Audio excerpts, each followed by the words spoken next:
When a girl child is born in this region, everyone rejoices. West Pokot is a far-flung county located in northern Kenya. Here, girls are a source of wealth for their families. Most are married off between the ages of 10 and 15 for a dowry of cows.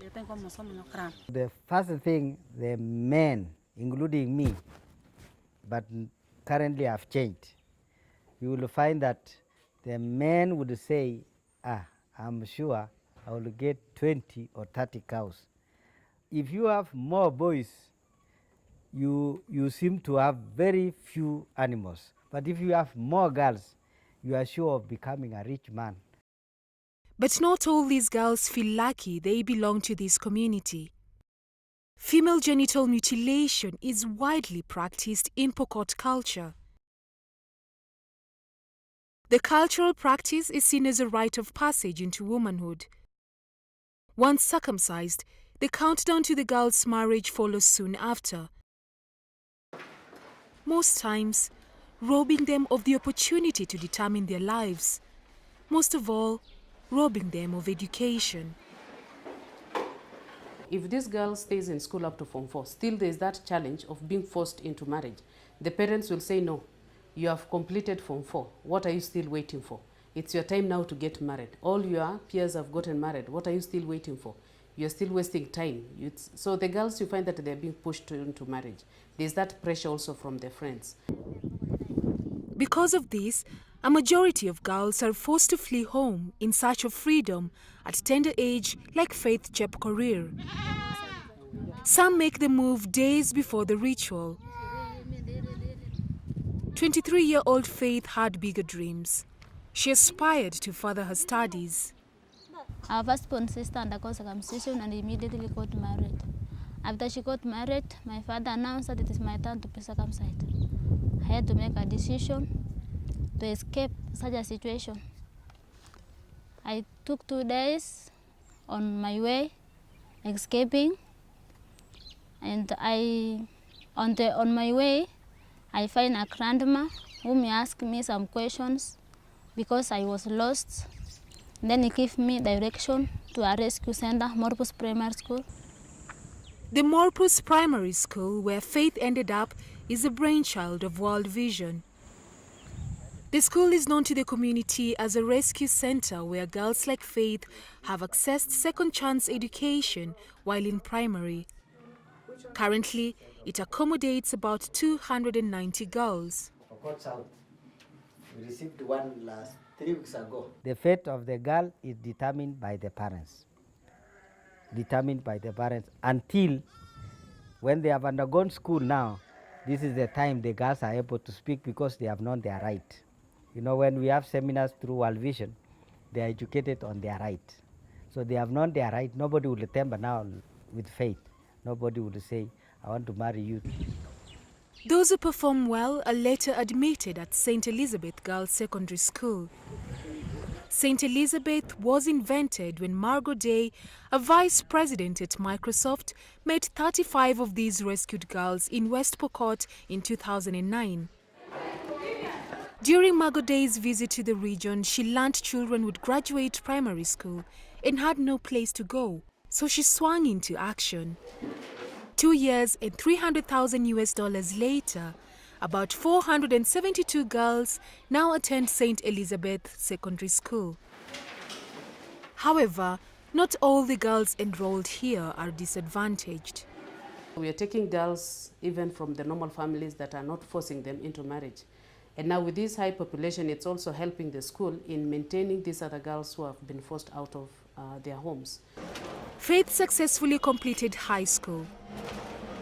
She now pursues a diploma in community health and development at the Eldoret Technical Training Institute through a scholarship program offered by the Global Give Back Circle.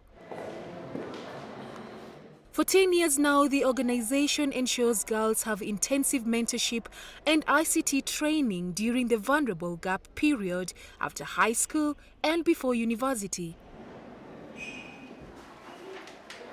The girls are mentored by amazing women from Kenya and other parts of the world. Many of these mentors are sponsoring scholarships to college and university.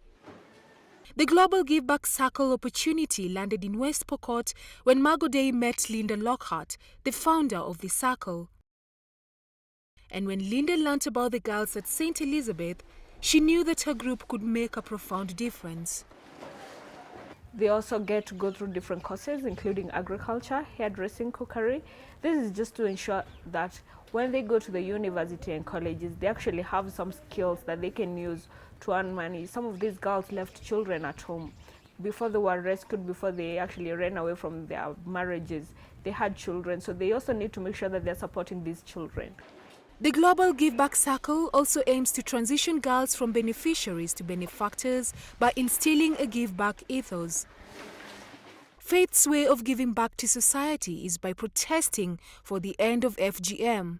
During the holiday, we have to assemble at Morpus Primary School to encourage each other and to talk about FGM, because that was very crucial in the community. We told them the disadvantage of being circumcised, and you know, if a person being circumcised, that is immediately she will get married. Faith is now a role model for most of her age mates back home. She has never returned to her district of birth in Tirgen, West Pokot, since 2003 because most people there are still stuck in old traditions. Her parents, however, had to move from Tirgen to a friendlier environment in the Morpus area. This was years after learning something good can result from education and realizing their daughter's decision to run away was not a mistake.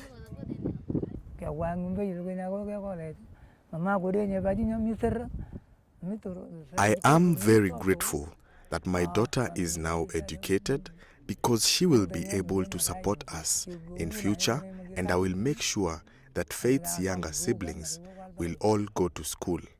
So it is my responsibility to ensure they all complete school.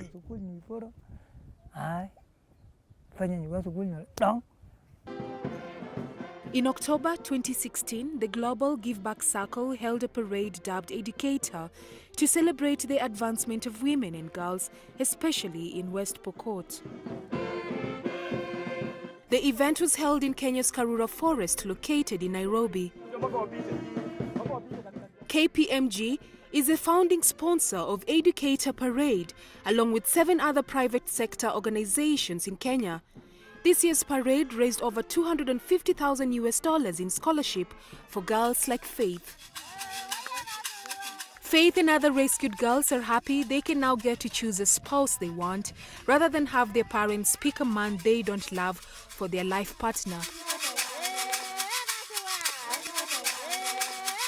Perhaps this time, when a girl is born in West Pokot, they will think of wealth in terms of education and not riches made from loads of cows.